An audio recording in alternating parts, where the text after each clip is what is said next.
Hello, I hope you are well. Welcome to another World Predictions and Message video. Okay, so I've decided to read some more of the story, The Hidden Child. Now, the way I'm doing it, because some of the books have already been written, and I knew there was something special to them. I started work on these in 2009, so I just knew that I had to link them somehow, and I have been rattling my brain for ages, trying to work out how to do that. And they made me wait such a long time. So it starts off with The Hidden Child. Now, if you remember, if you've listened to the story, if you haven't, you need to go and do that before you hear the next bit. She was taken. There were 5 aspects of her of the child that were taken to 5 different dimensions, time periods, that kind of thing. Think Doctor Who. That's all I can say. Okay. Now, the first one, now we've got a lot of supernatural stuff in it because I was asked to write that way, and there are reasons for it. So we've got her going to London in 1893. Okay, with Knight of Swords. Now it's it's conveyed in, I'm sorry, there's showing me weird things outside. It's conveyed in the voice of a man who comes to a sister. And it makes a lot of comments about divine feminine, divine masculine, all sorts of stuff. And it's also has vampire in it, okay? And it goes down that line. So I have Knight of Swords based on tarot cards. Then I have Ace of Swords. And I have Queen of Swords. And it goes down that line that way. Then it goes down another one, and all of these books are linked because they're all parts of her, okay, and they're all linked, and it goes to Londinium, which is I'm going to be changing the names of all of these, but they basically where she's linked to Londinium as well, which is the city in the future that is underground. Now that city is in layers, and it's talking about the different layers of consciousness, of being, ascension, and the dimensions, heavenly dimensions, if you like. So that is Londinium again, and that's connected to that part. So that is set in the future. Is that 26th? No. I can't remember the date. I haven't read it for ages. But way in the future. And it dictates says what's happened to the earth. I've mentioned it a few times. It's called Dead Sun. And it was originally called Dead Sun, Lady of Londinium. And it goes that way. It's all about how she affects these different time places. And there'll be a book at the end that I will write, which brings it all together, the whole world together. Then I have one where it's about a witch in another time zone, and it goes down that way. Now this it brings in people from different worlds, the witch one. I have I'm not so sure about what the 5th one's going to be yet. I haven't written anything for the 5th strand where she goes, but the other one is possibly about a medium who sees all of these things. Yeah, not me, don't worry. But I'm not sure yet with that. So these 2 strands need work, but these other ones there are books, and they're clearly defined, and they've all got to link up in some shape or form. So that's what's going to happen there. It's a lot about time travel, about the medium one's going to be the call, I think, that I've been planning to write about. So it's all based on the information that I've been getting, I've been receiving.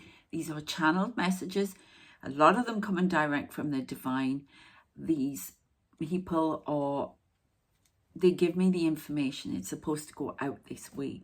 It is some sort of a legacy. It is about the angels. It's connected to the angels and the divine feminine, divine masculine.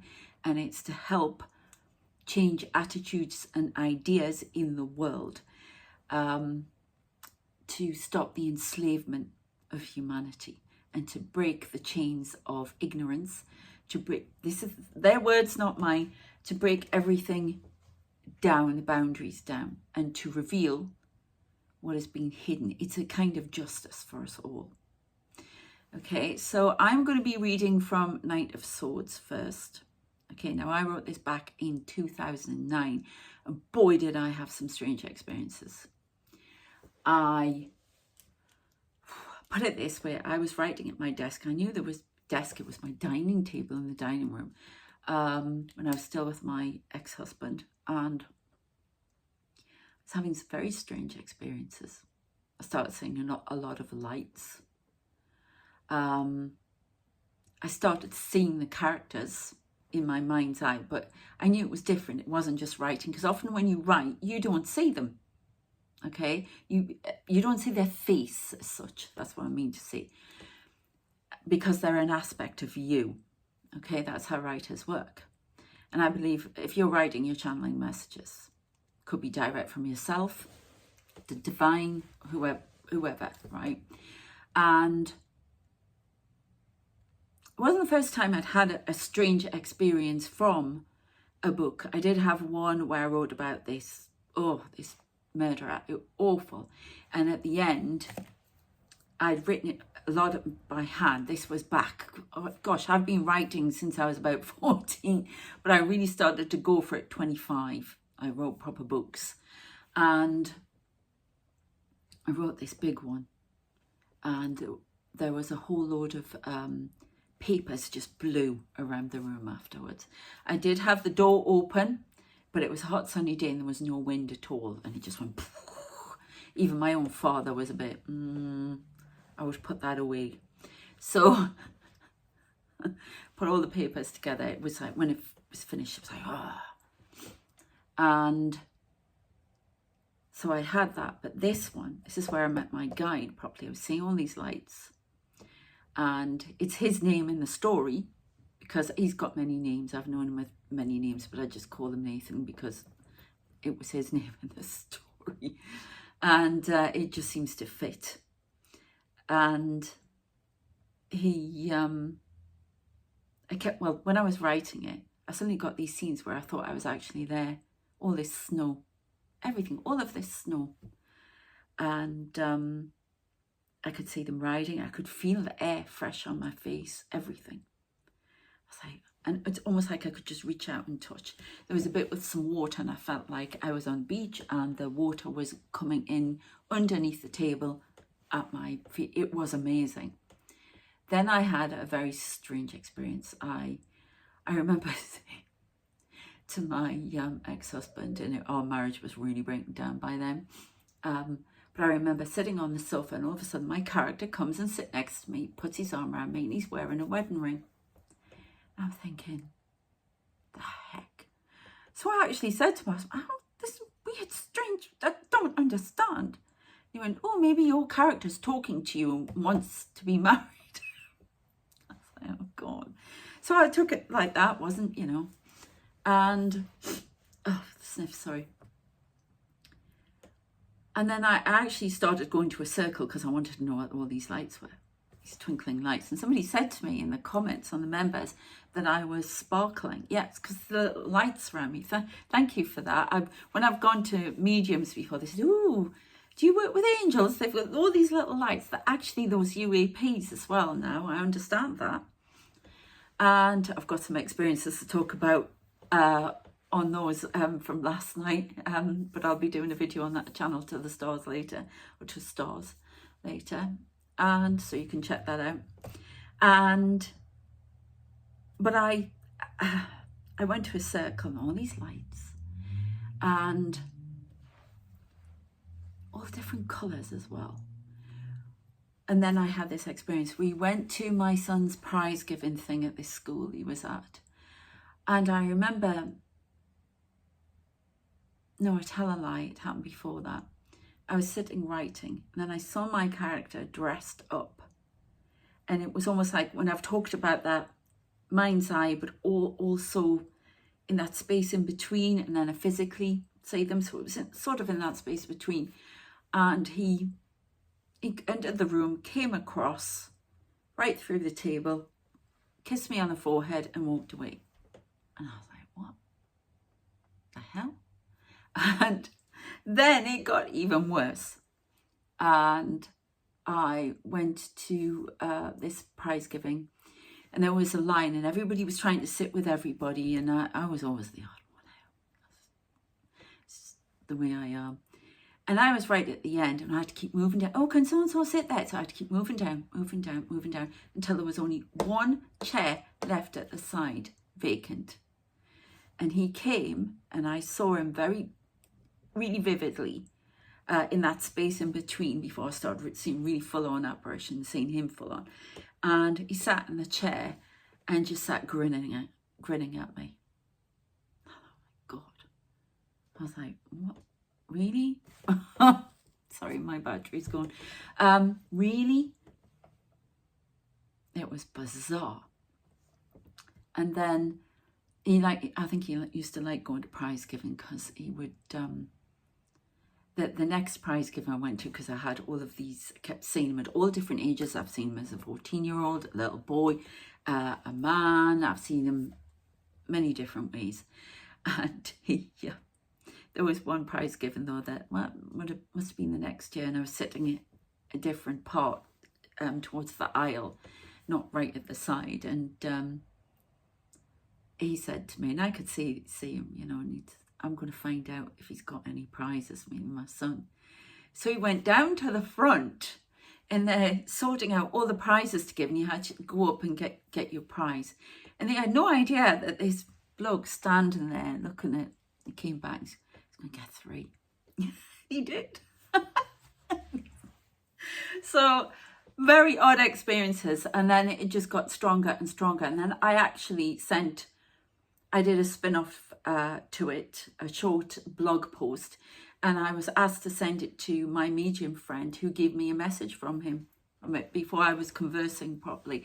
So it's a lot of special stuff, a lot of strange experiences doing it, and all of my books since then. So, and it's like this team comes in and they show me the scenes, they dress up as characters. Everything is very, very important. So I hope you enjoy it. And if you want the reading that comes afterwards, if you can go over to my new channeled Stories, I do a tarot reading on it, and we get some more information because it's a world message. So thank you very much for watching this. I really appreciate it. You can check out more of my work on my Inkitt page, my Allegra King page. I've written 200 and odd novels, traditionally published as Arabella Kingsley, and but I'm writing these as Allegra King, so you can check them out. Details will be in the description. Thank you so very much. There's a big message here, and it is from the divine. It's some sort of justice. It's about the angels. It's about, as I say, divine, feminine, masculine. It's about humanity and the angels wishing to set the record straight. It's a lot about Enoch. There's something about that. They keep going on about that. Setting the record straight with humanity and with the divine and themselves. The truth revealed about the nature of the world, what goes on within it, and the freeing of humanity. It's very odd, but as we go on, we might get more information, but it is for everyone. And these stories, I've had to censor a little bit, and yes, there's a couple of corrections probably need making, but I've had to censor a bit because this is YouTube, so you're never going to get the full thing, because, as I say, my work's been stolen so many times. So if you're thinking about trying, anyone out there who's Not in my community trying to do that. Think again, because you're not getting the full story. Okay, but the books will be, you'll be able to buy them again soon. All right, take care of yourselves, and I hope if you, you know, don't go any further than the reading. Thank you very much for watching. Take care, and I shall see you next time. Please like, share, subscribe, and I hope you enjoyed the world predictions one before that. Okay, take care. See you next time. Bye. Knight of Swords. October, London, 1893, Lord and Lady Huntley's ball. I first saw the young woman I was destined to be with for eternity as a vampire, the night of Lord and Lady Huntley's ball in their London home in Mayfair. It was a dark, inhospitable, heavy fog night in London, close to Halloween, and Lady Huntley promised a séance for those interested around midnight. I had never believed in such things. Excuse me. I always believed it nonsense and initially had no plans to take part in the parlour game, but as the night progressed, my mind would be changed. After several dances with many of the ladies desperate for me to take them for a wife, I grew tired and decided to test my powers of seduction and attempt to seduce Lady Huntley herself. My friends Ross and Alistair gambled that I would not be able to manage the feat. So many suitors had tried in vain to gain her affection and the promise of future wealth as her spouse when her ailing husband finally breathed his last. By the recent look of the man and his great age, it could be any time soon. I did not care for her wealth. My fortune was far superior. Her older beauty was tolerable, above average, and her figure shapely so. I was not averse to the idea. However, persuading the future widow to engage in a dalliance in one of the rooms, whilst her husband frequented his bed, was another matter. Lady Huntley was fabled for her devotion, adoration, and love of her husband, and so far every man had failed to woo her. I was not deterred. Perhaps it is arrogant, but I hadn't yet met a woman who hadn't fallen for my charms or my money. I confess it was starting to become tiresome. I coveted a challenge. The first part of my plan was to request the pleasure of a dance with Lady Huntley. My manners and polite decorum were courteous. I made sure I engaged the lady in a discussion about her favourite subjects, in particular her work as a philanthropist and my own projects. I dabbled a little in charity work with my uncle and previous guardian, Lord Legate, and this appeared to enthrall the woman. Comments about her beauty and the ball followed next. I smiled gently when the lady blushed and viewed me coyly as I swept her around the dance floor of the huge hall. Amongst the other guests as the orchestra played the waltz. I was growing confident I would be successful when I saw her. It was the flash of red gold hair that first caught my attention. I always admired this shade on a woman, even though many others stayed clear, believing it denoted the fiery temper of the lady. I allowed no such nonsense to bar me from making her acquaintance, but I also fancied she would prove tempestuous and create the ambience of fire and passion in our relationship. I turned my head in an attempt to see her face, deliberately sweeping Lady Huntley around and closer to the delectable petite figure in cream and gold. I had never seen such beauty in a woman before. Her soft pale complexion was radiant, crowned by her beautiful hair and sparkling emerald eyes. There was an ethereal quality to her that captivated my gaze and held me spellbound like no other woman had before. She was dancing with an older gentleman who I believed to be her father. My attempt to catch the lady's attention with a simple smile was in vain. She would not look in my direction, appearing to be animated in conversation with her father as they danced. I turned back to Lady Huntley, who looked a little discouraged by my inattention. I beamed a smile and pulled her even closer, so much so the lady gave a small gasp. I looked down at her, casting my gaze appreciatively over her. Her delicate cheeks warmed as Ross passed by with his own partner. I was winning the battle. Seducing the lady was a lot easier than I had believed it would be. But who was this new woman who had entered London's elite social set? I had never seen her before. I had been away to university in Oxford for the last 3 years and just returned, but I had not seen her father before either. I made sure I did not look at her again, but instead decided to do some detective work to uncover her identity. I had to have her for myself. Lady Huntley, I began. Please call me Hortensia. I smiled. It was not the most flattering of names, yet when I spoke it, I made sure it was with delicacy and reverence. Hortensia. Lady Huntley fluttered her eyelashes and lowered her head in a blush at the mention of her name on my lips. When we had first began our conversation during the dance, she had talked about her husband ill in bed upstairs. It felt as though an age had passed before she would talk of something else. But now I had her full attention, and there was no other distraction except the young lady who had caught my eye. Who is the lady in the cream and gold taffeta gown and the gentleman dancing with her? I have not seen them before. Hortensia glanced to her side at them both. My eyes remained on her. That is Lord Cameron, the shipping tycoon, and his niece, Lady Constance Gaudin. He is quite the recluse since his health has begun to fail him. She was taken in by him as a child when her parents were killed. He is her guardian. He dotes on the child, much to the annoyance of his second wife and the family she brought into the marriage with her, 2 sons and a daughter. Unlike Constance, who adores him, they have no care or love for their stepfather, only his money, something his new wife clearly had prominently on her mind when she married him. Lord Cameron's relationship with them all has been fraught with disappointment. His adopted sons are both gamblers and violent. He has had to repay many debts on their behalf, numerous times. His stepdaughter's temper with the men who have tried to court her and his staff is legendary. She will never make a suitable match. Look, they are over there talking to Lord Garland now. I discreetly glanced over 2 surly, bad-tempered looking young men scowling at the dance floor and at those around them.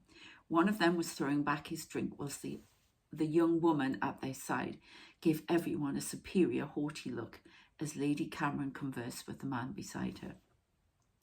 That girl is not fit for polite society, nor are her brothers. Lord Cameron has always been an amiable, kind, caring man, and I believe this new family has contributed to his ailing health. He has not been seen in London for a long time.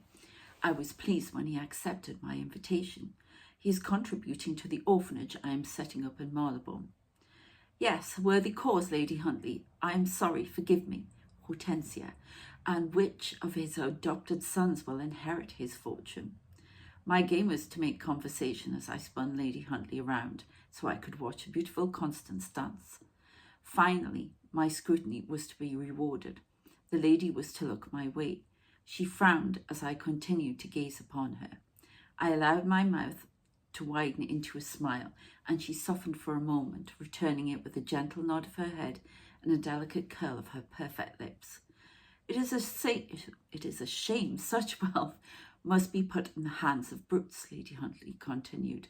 The fortune which is made of his own and Lord Gaudin's estate, and equal only to your own, Lord Valancourt, will be squandered by William the eldest, the one you seek who cannot tolerate his drink. It is a pity. Perhaps the lady would prove a more worthy heir to his legacy. I agree, but it is never the way of such things. The music ended and we all stood clapping. I cast my eyes round the dance floor, hoping to catch another glimpse of Lady Gaudin, but she was nowhere to be seen.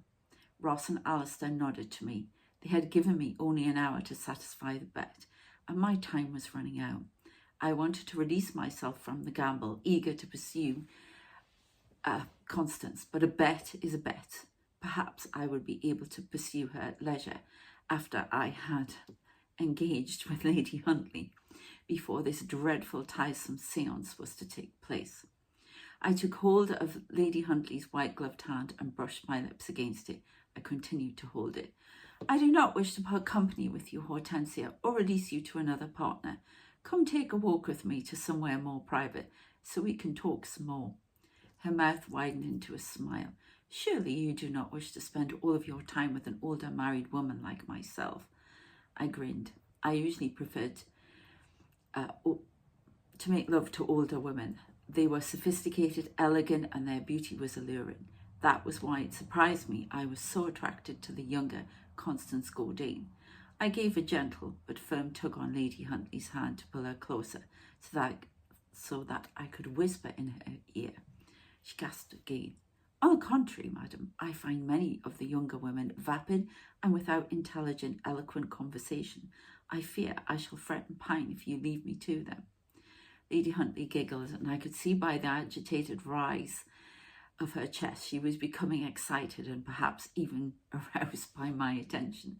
You are wicked, Lord Valancourt, but I will indulge you just this once. Lord Huntley is ill and asleep more and more frequently these days. I have been quite alone for such a long time. I love and adore him dearly. Her voice had turned soft and tears gathered in her eyes for a brief moment before tightening with a determined resolve. Truly, I do love him. I have no doubt of it. But a woman needs companionship and love. I have been without it for over a year, and I feel I will go quite mad if I do not have it. I don't think a woman should be alone on these cold autumn nights. Do you, Lord Valancourt? She looked up at me with the innocence of a child as I led her from the dance floor, the music taking up again. No, I most certainly do not, Lady Huntley. Perhaps we can remedy the situation immediately. Okay. I discreetly manoeuvred Lady Huntley out of the ballroom to the library. As I did so, I heard the distinct rustle of taffeta. Glancing backwards, I saw Lady Constance Gordane walking back to the ballroom past some other guests in the hallway. Her eyes lingered on me for a while, and I witnessed disapproval in her eyes. Rather than feeling affront, I felt amusement. I looked at her darkly, marking hers mine with my possessive eyes, and her own widened in surprise. A gentle blush covered her features, inducing me to suppress a small laugh before turning back to Lady Huntley and ushering her into the library. Okay, I'm just going to go on past this bit.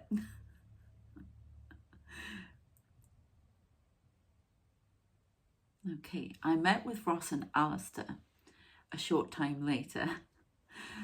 Cue fire, who had viewed me taking Lady Huntley to the library. I never thought even you would be successful, Ross grinned at me as I took a glass of champagne from the waiter.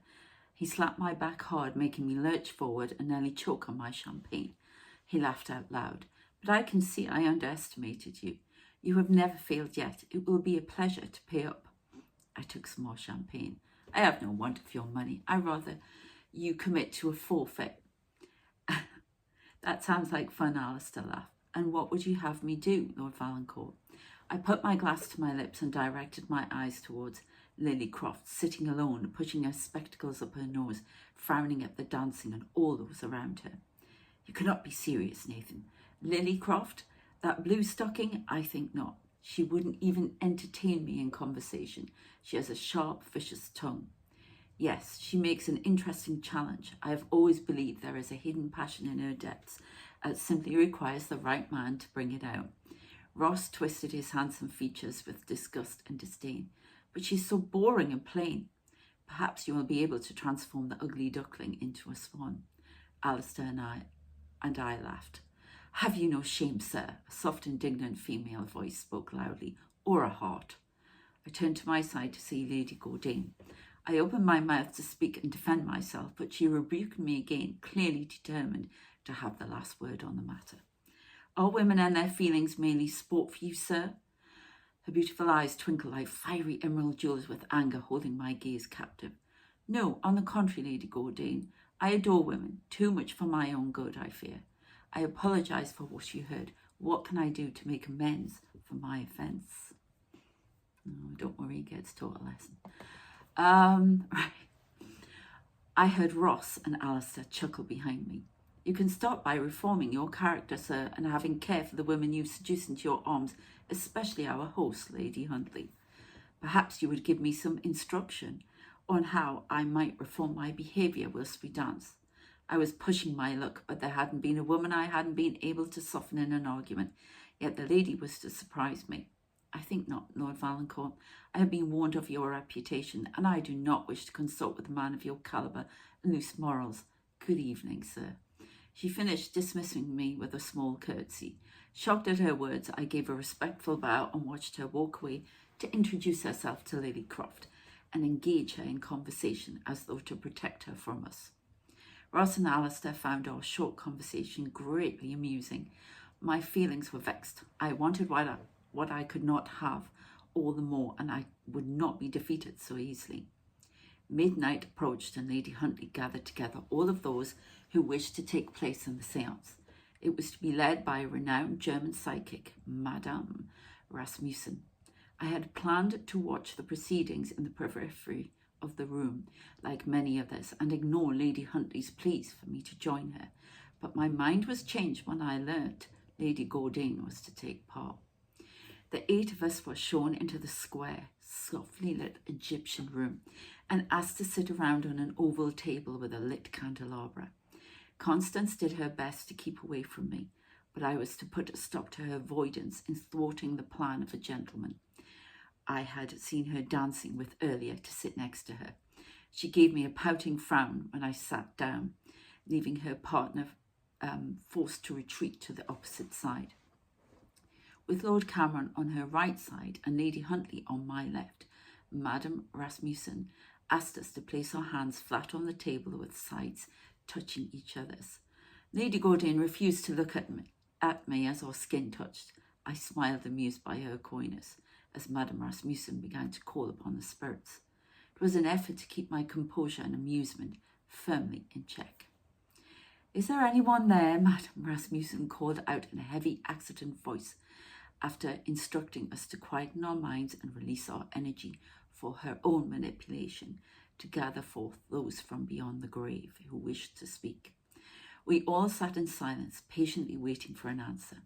When none was forthcoming, the psychic medium became a little testy and shouted, "I command the spirits to come forward and communicate with us." All of a sudden, a fierce gust of chilly air blew around the room, making the candles on the table flicker. Everyone murmured, and some of the ladies gasped. I glanced at Constance, who graced me with an unchecked, fearful look, to which I returned a reassuring one. Then she narrowed her eyes at me, appearing cross with herself. No matter, I would take care of her whether she wished me to or not. I raised an eyebrow when Madame Rasmussen gave a loud, piercing shriek and fell back in her chair, seemingly unconscious. More shocked gasps and murmurings echoed around the whole room as the candles and the lamps around us flickered once more. However, no one made a move to assist Madame Rasmussen, and with good reason, I may add. Less than a moment later, she sat bolt upright in her chair, apparently in a trance, and began to speak and chant in a language I had never heard before. It sounded ancient, perhaps Sumerian. She spoke it fast, and although it appeared to be her voice, on closer inspection, I did not believe it so. There was a deepness to it I had previously not detected. Perhaps the spirit was speaking through her. Usually, I would have presumed this séance to be a clever act, but as the voice changed and became even more distinctly masculine in nature, I began to doubt my assertion. Hearing anxious, panting breaths coming from Lady Gaudain, I turned my head to look in her direction to see her countenance flushed. She looked ready to faint. As the chanting grew louder and the room darker, I was surprised when she suddenly took hold of my hand and Lord Cameron's and gripped tight. She looked at me with terror in her eyes. "Do not let go, I beg of you," she demanded of me. "He is coming." I opened my mouth to ask who she was talking of, when a black mist formed above our heads. It thickened until it became a black liquid rippling overhead. Madame Rasmussen gave a loud, eerie male laugh and then fell forwards, so that her head came to rest on the table with an almighty thud. Everyone jumped but did not dare to leave and break the circle. Everyone's attention turned to the strange liquid cloud formed above us as it parted in the middle, and a fierce wind blew around the Egyptian room, blowing out the candles in front of us. Lady Gaudain's hand gripped tighter, and I made sure my own larger one engulfed it, providing her with the reassurance and protection she requested of me. Madame Rasmussen suddenly sat up again and spoke as herself, apparently released from the spirits who had briefly inhabited her. Do not break the circle. We have made contact with a murderer who still lives and stalks London this very night, looking for prey. The vampire killer, I murmured along with everyone else, shocked that such a feat was manageable. Lord Cameron spoke next above the wind, growing to the point that I feared we would all be blown back from the table. But how can we make contact with a living spirit, Madame Rasmussen? I do not know. This has never happened before. I believe he is both dead and living. He comes. Do not break the circle. Oh, I've missed a line. A true vampire, is that possible? He comes. Do not break the circle or his spirit will roam free amongst us. It is too dangerous. We must not let this happen. We must listen to him and allow the fates to help us. She looked directly at Lady Gordain. He comes for you. I will not let him harm you. The words slipped from my mouth with powerful determination. I could play the attentive, protective lover with ease, but this was more. This fragile woman was provoking a fierce protective need in me. I did not understand why she executed such a powerful reaction in my heart. The black liquid above us thickened and descended. It separated into two to swirl and hover like small whirlwinds over the table before moving at speed towards both Lady Gordain and myself. It was an instinct to reel back as it approached, but there was no escape. The thick black substance dived inside my body, and Lady Gordain's just below our chests. Darkness engulfed me, and I felt myself falling. To my surprise, I landed in a London back street covered in thick fog, and I was not alone. This was the first time I would be the guest, witness to a gruesome murder. The monster had come to collect me in this first instance from the seance, and would do later from my dreams in the coming days. He changed their pleasant landscape and replaced them with visions of death that would forever haunt my soul. Somehow this creature had the terrifying ability to walk through my mind and lead my very consciousness into his own dark-filled world. I would see his cruel murders firsthand. His emotions and mine became one and the same, linked by some fateful bond. Only fear and revulsion remained my own. Our senses were entwined. I felt the touch, smell, taste and sound of all that he did. How, I did not know. Perhaps he filled my soul with a part of his essence to command me. I did not care to know. I just wanted it to stop. This night of the seance, I found myself compelled to travel down the cobbled streets to a small secluded alley in a forgotten, dirty, damp corner of Whitechapel, not far from when one of the notorious Ripper murders had taken place a few years earlier and was now the haunt of the vampire killer. To my horror, this was somewhere I recognised. The memory flashed strong and vivid in my mind. I had taken Matilda, the daughter of the landlord, from the nearby drinking establishment, the Candlewick, against the wall not a few weeks before. I remembered her innate giggling. I have to censor that, I'm afraid. Okay. I would come to recognise every place the monster took me. They were always the scene of one of my carnal sins.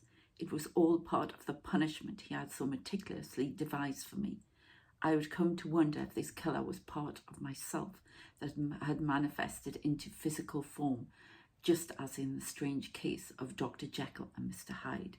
Such was the confusion and pain he placed in my mind. The lines between our separate realities began to blur, and for the first time in my life, I began to doubt myself. Yet I knew in my heart I was different.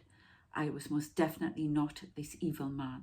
My nature, although flippant at times, flirtatious, capricious, and even arrogant, I could never murder or hurt a woman in such a cruel fashion. I held on to the thoughts and my ideal of myself, and slowly I grew strong enough to realize the truth.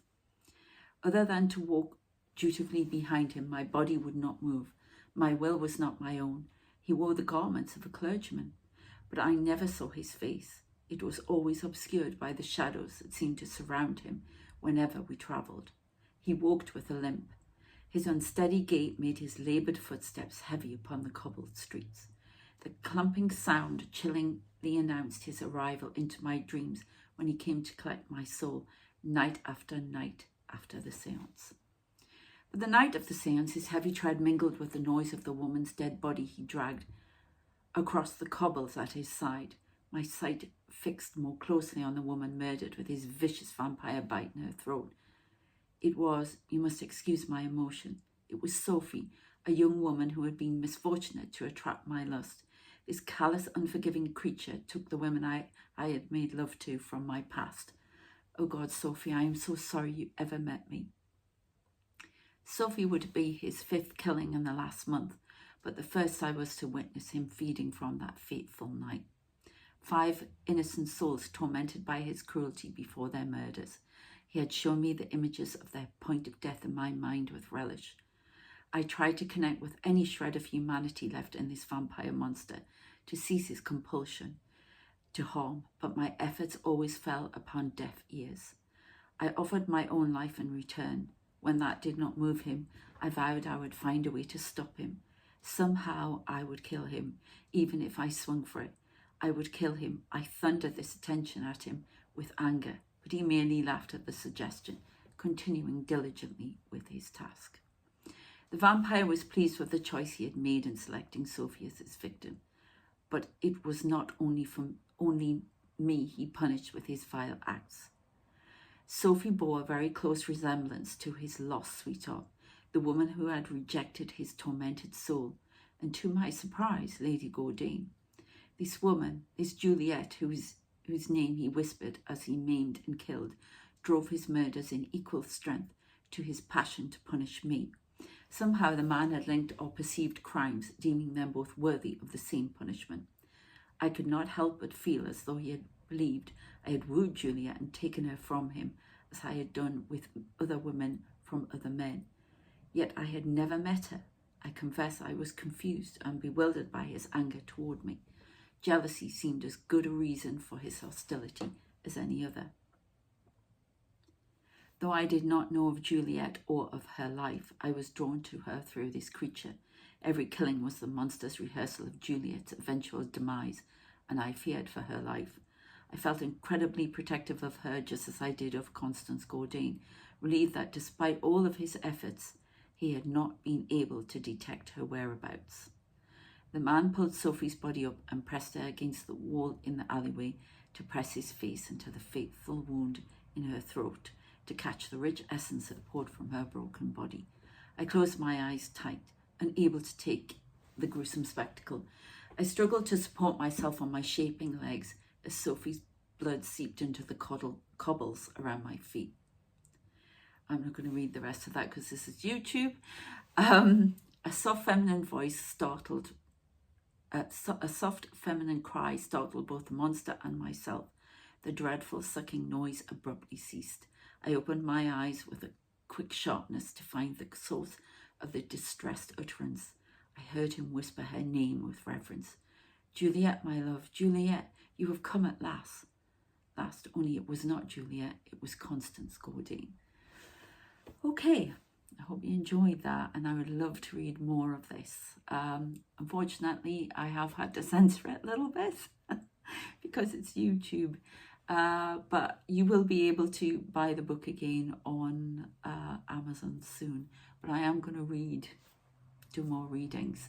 So if you're watching this on my main channel, the World Predictions channel, please come over to Channel Stories, because I'm going to do a reading on that. I could see a lot in that.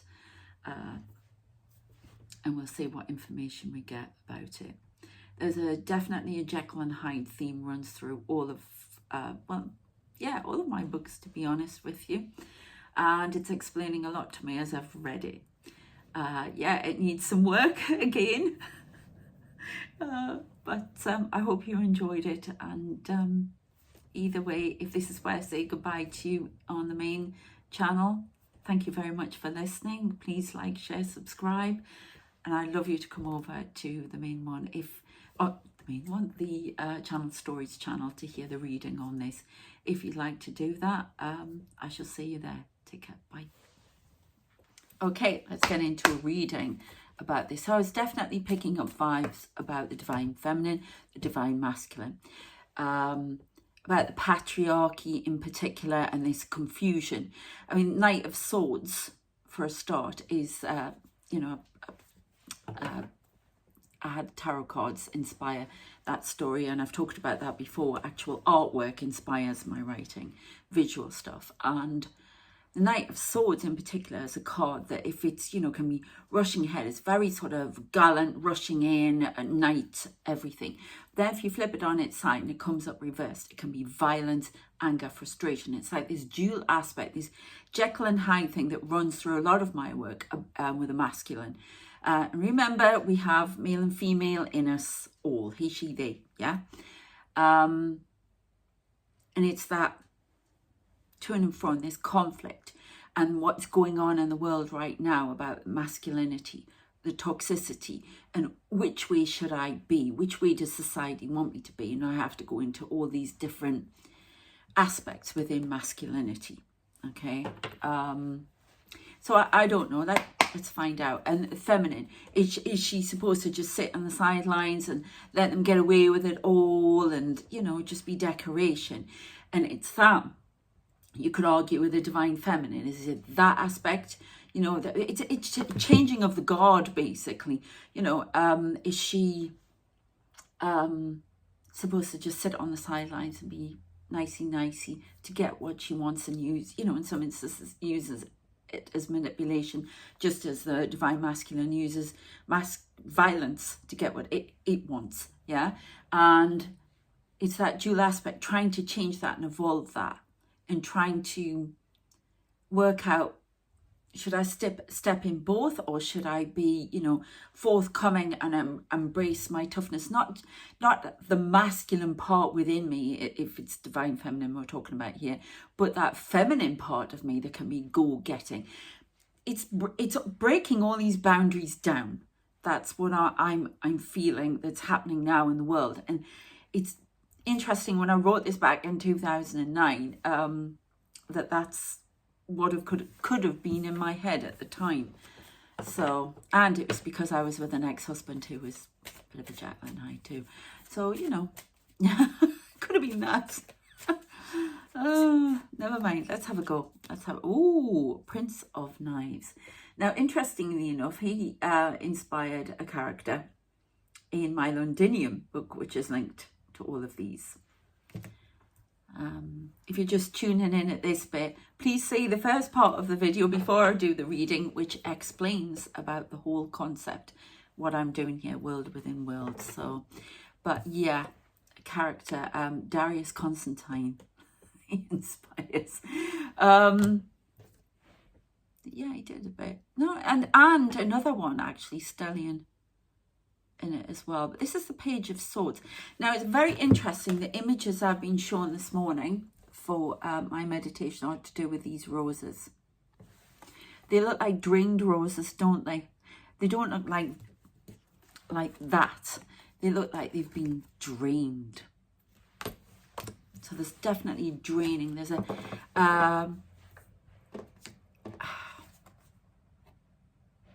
right, they've given me that quite clearly.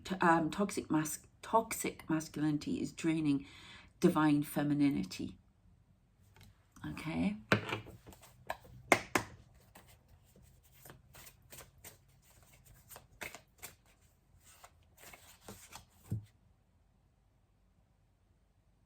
That's interesting. I've got a song playing in my head called Are We the Monsters? Oh, who's it by? Life is a game. Mm-hmm. Basically, it's one of the lines is that I'm pretty sure is whose side are you on? Are we the monsters or are we the hunted? I will try and remember. I know I forget to put things in the description sometimes, but I will try and remember the song, Whose Side Are You On? So it's interesting. There's confusion about genders and the role of genders that's going on, and draining. There's a lot of draining going on, draining power from the confusion. And I think there are a lot of people benefiting from this confusion in the world as well. Page of Knives is Page of Swords. So that can be stalker, you know, stalking, trying to have what you can't have. There's a lot about stalking here. And if you've watched me on my Spooked Out channel, I talk about the stalking spirit around me. And I believe, and I have been told, that he needs to be there for the bang the sake of the stories that I write. If you want to know more about that, check out my Spooked Out channel at Spooked Out 153. Okay. And we have the world. You see, that's coming to an end. Do you want it upside down or straight? Straight, please. That is being brought to an end. The concept of masculinity, as we know, is being brought to an end. The concept of femininity, as we know, is being brought to an end. There's this evolution that's going on. This enthrall of the power of the divine masculine ruling everything is being brought to an end. The snake aspect of it, this tying femininity up, denying it, badgering it, wanting. I don't know why I'm doing that. Oh, my battery's just gone. Wanting to do that all the time. Have what it can't have. Take this arrogance, this inhumanity is being removed. And this willingness for femininity to be in chains is being removed as well. Okay? There's a Kundalini awakening going on for the divine feminine.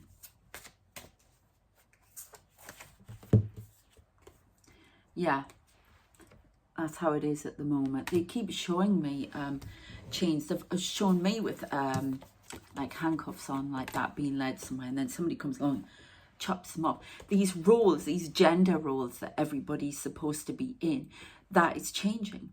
The boundaries are blurring. I mean, we've got is she, they, it doesn't matter. Even, I'm trying to, there's a card on the bottom I want to, it's this enslavement of humanity. Do you want that upside down or straight? Upside down. Yeah, it's been given to us by society, but these people who are the magicians of the world that want to keep power. I see these men in bowler hats with umbrellas. Magicians who sit around a table who believe that they control the world. It's not gonna, that's being taken away from them. We've got the world card ending there. We have the 8 of Grails, which is the 8 of Cups, which is freeing. It's almost like some people want to stay safely within these clearly defined boundaries, but people are being pushed out as well. And this magician shall rule no longer. There's a religious aspect to it as well. There's a quality coming in. Okay.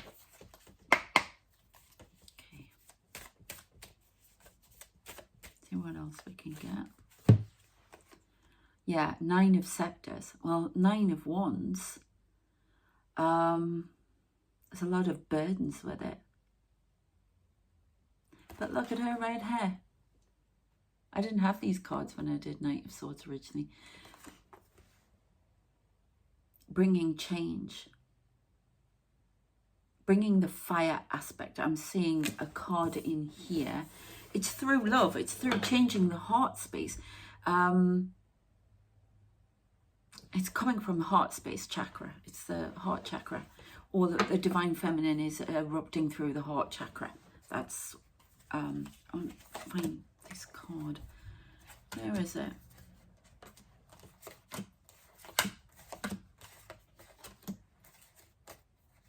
I want to show that one. Interesting. That's where it's been. A clouded mind, fog over the divine feminine, hidden aspect of the divine feminine that was not welcomed in this world because of people who are controlling. Sorry, I need to find this card and show you.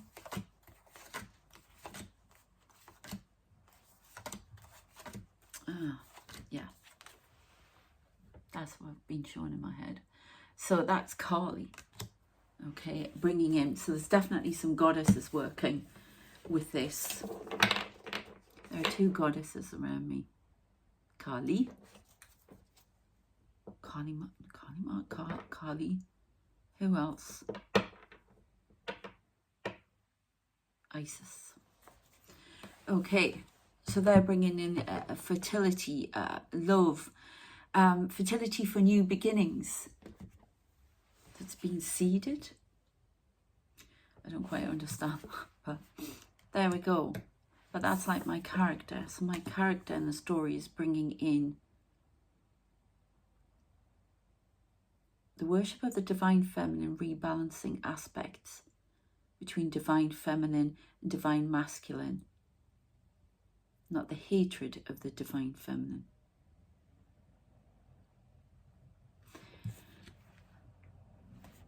So some of you out there may be working with these goddesses as well, but there's a fire element, something to do with Aries as well. It could be something to do with the zodiac, Aries leading the way, fire, bringing in fire. But it's passion, love, divine feminine, working with the heart space, working in both aspects, both the light and the dark of the divine feminine, to bring back balance and restore the colour to this rose that was taken by the vampire. Oh, yeah, by the vampire. Okay. Interesting. Any more that we, let's have a look. Not to be tempted and kept in, brought into the darkness, told lies. The lies are being uncovered, changed. They've shown me a lot of people standing in fog, a lot of black and white rules and boundaries. And it doesn't matter if you identify with both or one or whatever, but there's a freedom for both coming. That's what I'm trying to say. Yeah, this concept of the apple and the temptation. Yeah, it's actually been, you could say, the other way around here. The man has tempted the divine feminine into becoming mute. Okay? Or masculine. Yeah? Doesn't matter. It can be within you, whether you're a woman, whether you're a man, whether he, she, they. Okay? It can be, I've operated in a lot of masculine energy to try and push forward. And I have squashed a lot of my divine feminine because I have felt vulnerable and hurt in this world with it. So that's what I'm talking about, you know, and pushing that forward again, trying to get that balance. I've operated in a lot of fire, but in the masculine fire. So, right, we get a couple more cards here. Yeah, Snow White. Look, there's the apple again. It's that temptation. That temptation. The poison apple. Yeah, temptation with the poison apple and being made mute. Now it's ascending, the divine feminine is ascending again on the planet.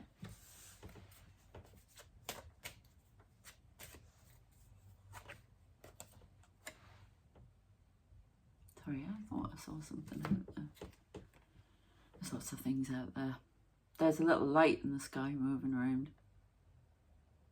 I talk about those on my other channel, the UAPs, Channel 2 Stars. Princess and the Frog. Yeah, okay. It's quite blatantly strong, and they're all men that are telling me this. Coming in to, yeah, kiss the frog with the divine feminine aspect and change everything up. Stop the toads in the world and change them up. But this definitely to, not to mute, squash, or whatever, to put back into balance, okay, and make equal. It's definitely rising. Right, they want me to stop it there. I hope that has been of interest to you. Oh my goodness. So yeah, definitely the rise of the divine feminine. The story, I mean, I had to censor some bits, obviously, because it's YouTube. But there is another story after it, as I've said. Sorry, that's the cat upstairs. We haven't seen anything, but it's this little fiend running around. It's quite eerie. we don't know, bless it. I love cats and dogs. So anyway,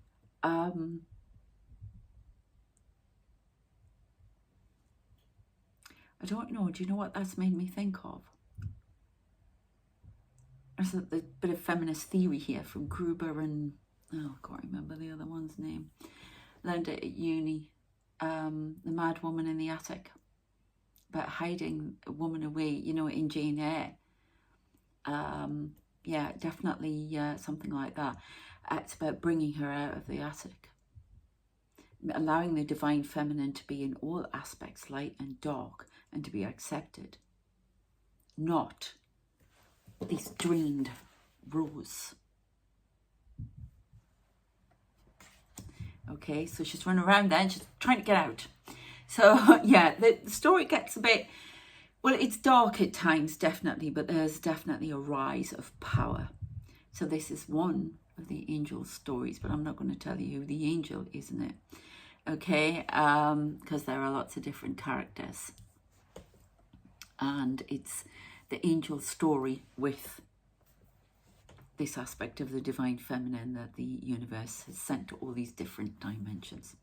So I would love to read some more. Let me know if you enjoyed it. There's nobody else up there but the little cat or whatever it is. So it's quite eerie. It gets eerie and, as I say, dark. But it heavily addresses gender and male, feminine, freedoms, and lots of other things too. Power in the individual. I didn't realise it. I have not read it for years. So I was quite surprised when I read it again. Never mind. Anyway, let me know what you think. Please like, share, subscribe. I would love you to share it. If you're interested in the story, you're an agent or anything like that, then there's an email in the description. Please contact me. I would be very interested in going forward with this. Okay, there's a whole host of books and they're already written. There's some I'm going to be starting as new and others to finish.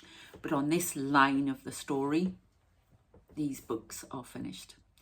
Okay, take care of yourselves and I shall see you next time. Thanks, bye.